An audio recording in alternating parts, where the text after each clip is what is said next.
ಅನ್ನಭಾಗ್ಯದ ಅಕ್ಕಿಯನ್ನ ಕಾಳಸಂತೆಯಲ್ಲಿ ಮಾರಾಟ ಮಾಡಲಾಗ್ತಾ ಇರುವಂತಹ ಅನೇಕ ಸ್ಟೋರಿಗಳನ್ನು 2018ರ ನಂತರ ನೀವು ಆಗಾಗ ಕೇಳ್ತಾನೆ ಇರ್ತೀರಿ.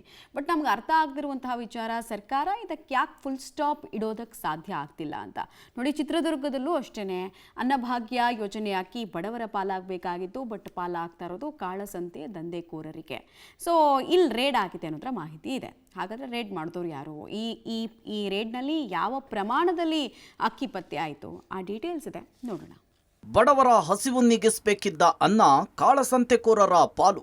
ಮೊಳಕಾಲ್ಮೂರು, ಚಳ್ಳಕೆರೆ, ಹಿರಿಯೂರಿನಲ್ಲಿ ಅಕ್ಕಿ ಮಾಫಿಯಾ. ಶೆಡ್ನಲ್ಲಿ ರಾತ್ರೋರಾತ್ರಿ ಅನ್ನಭಾಗ್ಯ ಅಕ್ಕಿ ರೀಪ್ಯಾಕಿಂಗ್ ದಂಧೆಯಲ್ಲಿ ಬೆಂಗಾವಲಾಗಿ ನಿಂತಿದೆಯಾ ಖಾಕಿ ಆಹಾರ ಇಲಾಖೆ.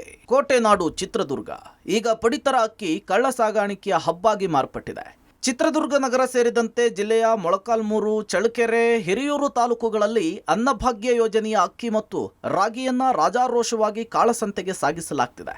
ಬಡವರಿಂದ ಕೇವಲ 10 ರಿಂದ 15 ರೂಪಾಯಿಗೆ ರೇಷನ್ ಅಕ್ಕಿಯನ್ನು ಖರೀದಿಸುವ ದಲ್ಲಾಳಿಗಳು ಅದನ್ನು ರಹಸ್ಯ ಗೋಡೌನ್ಗಳಿಗೆ ಸಾಗಿಸ್ತಿದ್ದಾರೆ. ಇತ್ತೀಚೆಗೆ ಚಿತ್ರದುರ್ಗದ ಇಂಡಸ್ಟ್ರಿಯಲ್ ಏರಿಯಾ ಹಾಗೂ ಮಠದ ಕುರುಬರಹಟ್ಟಿ ಬಳಿಯ ರಹಸ್ಯ ಶೆಡ್ಗಳ ಮೇಲೆ ದಾಳಿ ನಡೆಸಿದಾಗ ಸಿಕ್ಕಿದ್ದು ಬರೋಬ್ಬರಿ 17 ಲಕ್ಷ ಮೌಲ್ಯದ 74 ಟನ್ ಅಕ್ರಮ ಅಕ್ಕಿ. ಇಲ್ಲಿ ಬಡವರ ಅಕ್ಕಿಯ ಮುದ್ರೆ ಬಳಸಿ ಬ್ರಾಂಡೆಡ್ ಚೀಲಗಳಿಗೆ ತುಂಬಿಸಿ ಹೊರ ಜಿಲ್ಲೆ, ಹೊರ ರಾಜ್ಯಕ್ಕೆ ದುಬಾರಿ ಬೆಲೆಗೆ ಸಾಗಿಸುವ ದಂಧೆ ಎಗ್ಗಿಲ್ಲದೆ ಸಾಕಿದೆ. ಅಲ್ಲದೆ ಈ ದಂಧೆ ಇಷ್ಟೊಂದು ರಾಜಾರೋಷವಾಗಿ ಅಧಿಕಾರಿಗಳ ಕೃಪೆ ಇಲ್ಲದೆ ನಡೆಯೋದಕ್ಕೆ ಸಾಧ್ಯವೇ ಇಲ್ಲ ಬಿಡಿ.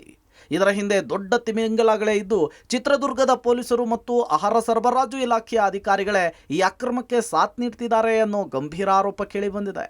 ಜೊತೆಗೆ ಪ್ರತಿ ತಿಂಗಳ ಮಾಮೂಲಿ ಕಿಸೆಗೆ ಬೀಳ್ತಾ ಇದ್ದಂತೆ ಅಧಿಕಾರಿಗಳು ಕಣ್ಣಿದ್ದು ಕುರುಡರಾಗಿದ್ದಾರೆ ಅಂತ ಹೋರಾಟಗಾರರು ಆಕ್ರೋಶ ಹೊರಹಾಕ್ತಿದ್ದಾರೆ. ಟೌನ್ನಲ್ಲಿ ಕಳೆದ 2 ದಿವಸದ ಹಿಂದೆ ಮಾದರಾಚರಣೆ ಮಠದ ಹಿಂದೆ 10 ಟನ್ನು ಅಕ್ರಮವಾಗಿ ಅಕ್ಕಿ ಸಿಕ್ಕಿದೆ. ಅದು ಪಡಿತರ ಚೀಟಿಗೆದಾರರಿಗೆ ಹೋಗಂತ ಅಕ್ಕಿ. ಅದು ಸುಮಾರು ವರ್ಷಗಳಿಂದ ನಡೀತಾ ಇದೆ. ನಾವು ಜಿಲ್ಲಾಧಿಕಾರಿಗಳಿಗೆ ಸುಮಾರು ಮನವಿ ಕೊಟ್ಟಿದ್ವಿ, ಅಕ್ರಮವಾಗಿ ಚಿತ್ರದುರ್ಗ ಜಿಲ್ಲೆಯಲ್ಲಿ ಅಕ್ಕಿ ದಂಧೆ ನಡೀತಾ ಇದೆ ಅಂತೇಳಿ. ಆಮೇಲೆ ಕಮಿಷನರ್ಗೆ ಕೊಟ್ಟಿದ್ವಿ, ಒಂದು ಸ್ಟ್ರೈಕ್ ಕೂಡ ಮಾಡಿದ್ವಿ. ಪಡಿತರ ಅಕ್ಕಿ ಹಿಂಗೆ ಹೋಗ್ತಾ ಇದೆ. ಅಕ್ಕಿ ಒಂದೆಲ್ಲ, ರಾಗಿ ಕೂಡ ಕಳಪೆ ರಾಗಿ ಕೊಡ್ತಾ ಇದ್ದಾರೆ, ಗುಣಮಟ್ಟ ಇಲ್ಲ. ಸುಮಾರು ಸತಿ ನಾವು ಹೋದ್ರೂ ಕೂಡ ಅದು ಕ್ಯಾರಿ ಅಂದಿಲ್ಲ. ಯಾಕೆ ಅಂದರೆ ಇದರಲ್ಲಿ ಸುಮಾರು ಅಧಿಕಾರಿಗಳು ಶಾಮೀಲಾಗಿದ್ದಾರೆ ಅಂತೇಳಿ ನಮಗೆ ಮೇಲ್ನೋಟಕ್ಕೆ ಗೊತ್ತಾಗ್ತದೆ. ಇನ್ನು ಚಿತ್ರದುರ್ಗ ಜಿಲ್ಲೆಯಲ್ಲಿ ಪ್ರತಿ ತಿಂಗಳು 106 ಟನ್ ಅಕ್ಕಿ ನಾಪತ್ತೆಯಾಗ್ತಿದ್ರು ಆಹಾರ ನಾಗರಿಕ ಸರಬರಾಜು ಇಲಾಖೆಯ ಅಧಿಕಾರಿಗಳು ಮಾತ್ರ ನಮಗೂ ಇದಕ್ಕೂ ಸಂಬಂಧವೇ ಇಲ್ಲದಂತೆ ಜಾಣ ಕುರುಡುತನ ಪ್ರದರ್ಶನ ಮಾಡ್ತಿದ್ದಾರೆ. ಈ ಬಗ್ಗೆ ಆಹಾರ ಇಲಾಖೆಯ ಜಂಟಿ ನಿರ್ದೇಶಕ ಸಿದ್ದರಾಮ್ ಮಾರಿಹಾಳ ಅವರನ್ನ ಕೇಳಿದ್ರೆ ಕಳೆದ 6 ತಿಂಗಳಲ್ಲಿ 6 ಕೇಸ್ ಹಾಕಿದೀವಿ ಅಂತ ಸಮಜಾಯಿಷಿ ಕೊಡ್ತಿದ್ದಾರೆ.